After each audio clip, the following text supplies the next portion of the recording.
1950년 6월 25일 동족 간의 전쟁이 발발하던 그해 1950년 8월 20일에 17 어린 까까머리 중학생이 소년병이라는 이름을 갖게 되었습니다.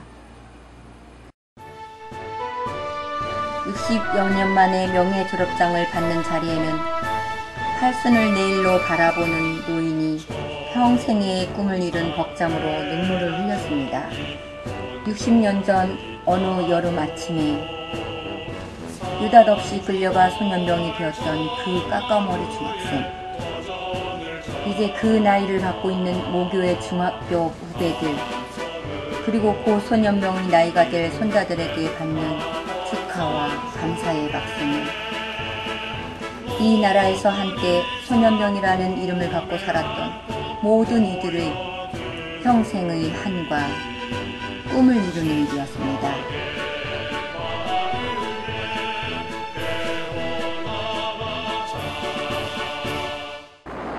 5천여 년 역사 중에 960번의 외침 때문에 겪은 전쟁 중에 가장 뼈아픈 전쟁이 바로 이 종족 간의 6.25 남침입니다. 피난을 왔다고요. 그리고 아침에 헌병이 헌병이 와가지고 너 이리 와. 신분증 봐. 그렇지. 그 이제 학생증을 주니까 허다라고 거짓말에 딱 집에 따라와. 서울서. 저 도로에 저 구령차가 있더라고. 차 타. 그래서 저 실령 저 호령 쪽으로 넘어가는데 조금 가다가 그 부대가 있더라고요. 거기에 내려. 60년 전 어느 날 아침 느닷없이 징집되어 소년병이라는 이름으로 방어전의 병력보충 요원 최전선으로 편성되어 치열한 전투에 참가하였습니다. 소년봉들은 훈련이라고는 가장 기본적인 총 쏘는 요령만 습득한 채 펜을 잡아야 할 손에 자신의 키보다도 더 큰 장총을 들고 자신을 보호하는 방법도 모르는 채 전쟁 속에서 그 어리고 꽃다운 청춘을 조국에 바쳤습니다. 실령 저쪽에서 면서진 부들려가지고 이까지 왔었다고. 차 타고 군용차 타고 와가지고 여기 와서 바로 저산 보고 애만 8발을 무조건 땡겨라, 장진해주고 땡기라고 그러더라고. 그러니까 뭐 그냥 나가는 거 아닙니까? 그렇지. 그래서 이제 그거 끝나고 이 길로 이제 말하자면은 다부동을 이제 들어가는 거죠.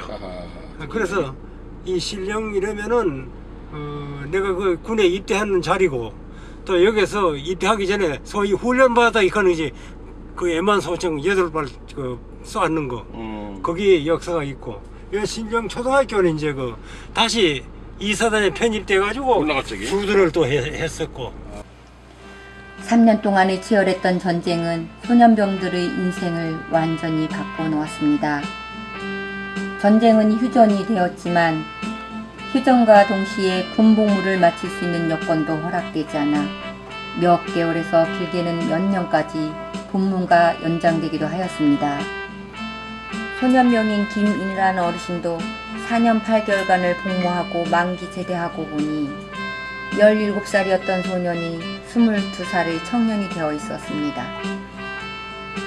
전쟁이라는 조국의 운명 앞에 제대 후 생업 전선에 뛰어들 수밖에 없었던 자신의 운명을 받아들여야만 했습니다. 진짜로 승전지인데 현장은 초등학교 내놓고 다부동을 막 엄청 겉보이는 모습 보니 이게 안강도 작년에 세운 겁니다. 다음에 갈 곳인지.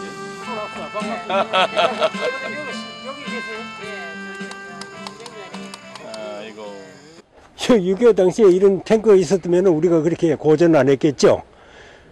그래서 저는 입대해가지고 한 달 만에 안강에서 부상을 당해서 15유구면에 입원했다가 대구 보청대로 오니까 그때 10월 달이니까 춥고 그 장병들이 가마떼기를 깔고 덥고 며칠 동안 식사도 제대로 안 되니까 배도 고팠고 가마떼기에 지비력이 이렇게 있어가지고 막 피부병이 올라서 걸고 이래서 그런 고생도 없지 않아 했습니다.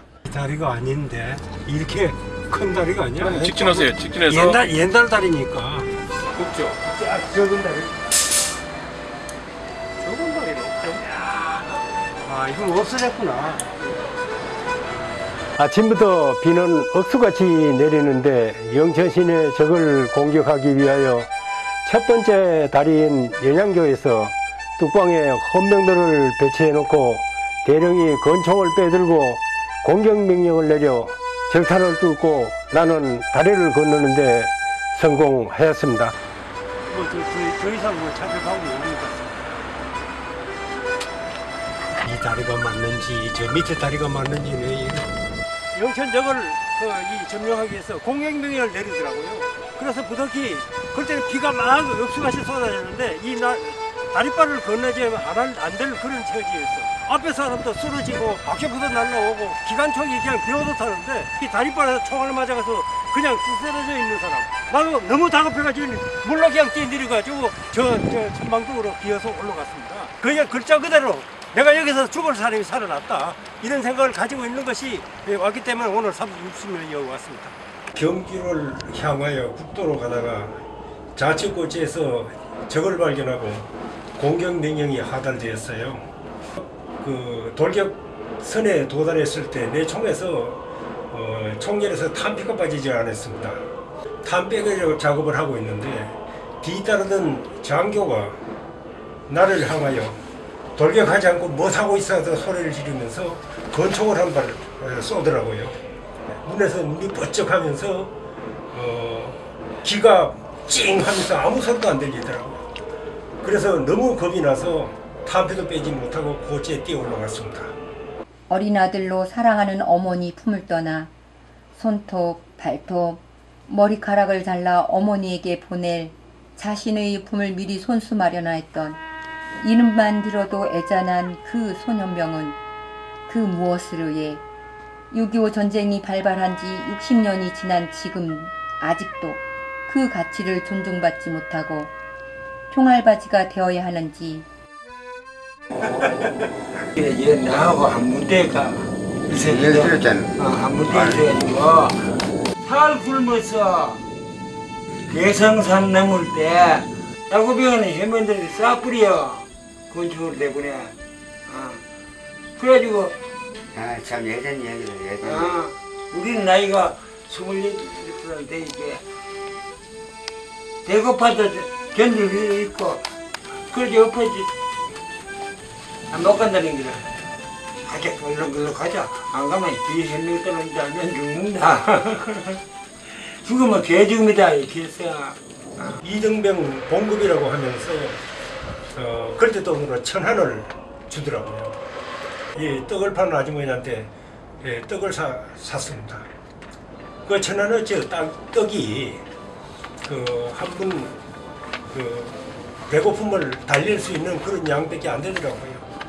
그래서 그때 생각에 한 달 동안 생명을 걸어놓고 싸워서 벌어놓은 돈인데 한 번 그 배고픔을 달랠 수 있는 돈이라 생각하니까 참 내 신세가 서글픈 생각이 들었습니다.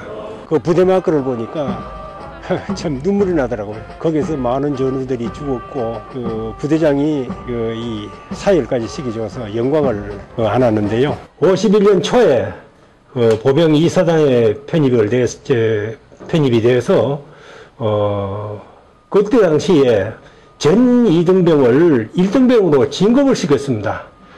근데 나는 그때 군번이 없었는데요. 같이 진급 신고를 하라고 그러더라고요. 그래서 진급 신고하고 1등병 계급장을 달았는데 아마도 이 대한민국 육군이 군번 없이 1등병 진급하는 것은 제가 아마 제1호일 겁니다. 지금 알고 보니까 그때 당시에 1951년 2월 28일과 3월 16일 대통령께서 종군학생 기가 명령을 내렸더라고요. 그래서 그때는 제가 군번이 없었기 때문에 사실상 기가했어야 될 그런 대상이었습니다. 그래서 지금 생각하면 상당히 억울하죠. 그래서 그 이후에 3월 20일 날 제가 군번을 비로소 받았는데 이것이 7개월이 걸렸습니다. 군번을 못 받은 7개월 동안 인정을 받기 위해서 육군본부, 국방부,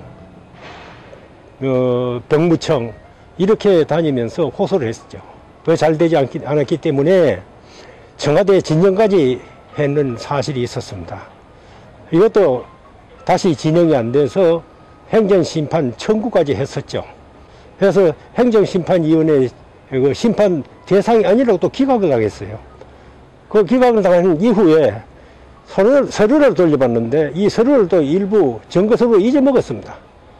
이렇게 그 고생하면서 10년 만에 2010년에 그 국방부로부터 참전 사실 확인서를 비로소 받았습니다. 관할 보훈청에 제출하라고 그래서 보훈청에 다시 가지고 가서 제출을 했죠. 한데 그 보훈처에서 하는 얘기가 일본에 거주했다라면은 국가유공자가 되는데 국내에 거주했기 때문에 그 유공자의 대상이 아니라고 했습니다. 그래서 제가 그랬죠. 지금 국가유공자의 자격 요건이 얼마만큼 공무원 행령에 따라 달려 있는 것이지 거주에 따라서 이 가부가 결정되는 건 그런 무슨 법이 그런 법이 있느냐라고 항의를 했습니다.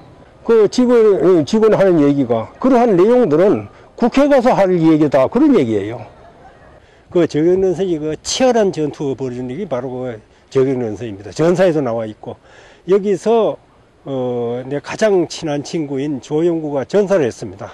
전우이기 전에 친구였으며 살아서 돌아간다면은 형제보다 더 가깝게 같이 살아가자고 약속을 하였습니다.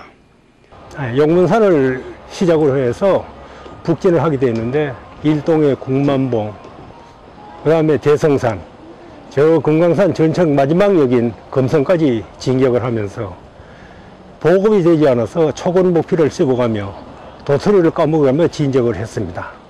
그 상부로부터 자기 팬티에 이름을 새기고 머리, 손톱, 발톱 깎아서 봉투에 담아 제출하라는 지시가 있었습니다. 이것이 내가 죽어서 시체를 못 찾았을 때 그 고향에 계시는 어머님께서 이 막내 아들의 전사 통지서와 그 봉투를 받아왔을 때 그 피 맺힌 오열하는 광경을 제가 상상했을 때 참 한없이 가슴이 아팠습니다.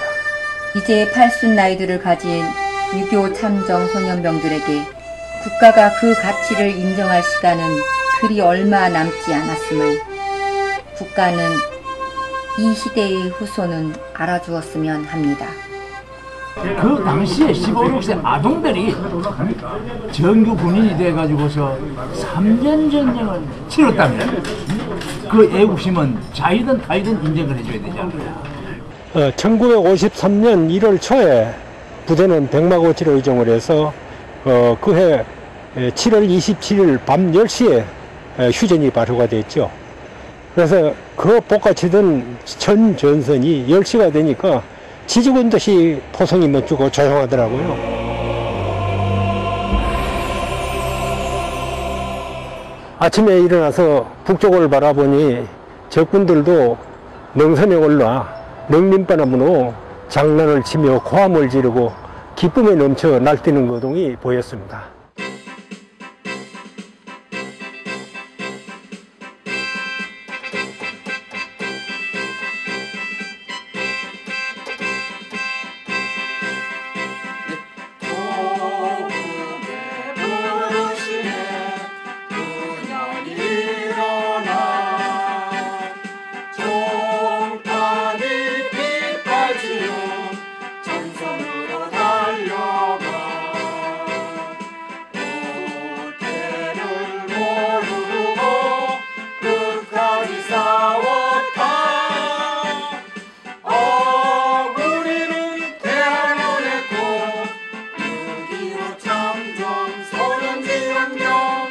대한민국은 아직도 휴전 중입니다.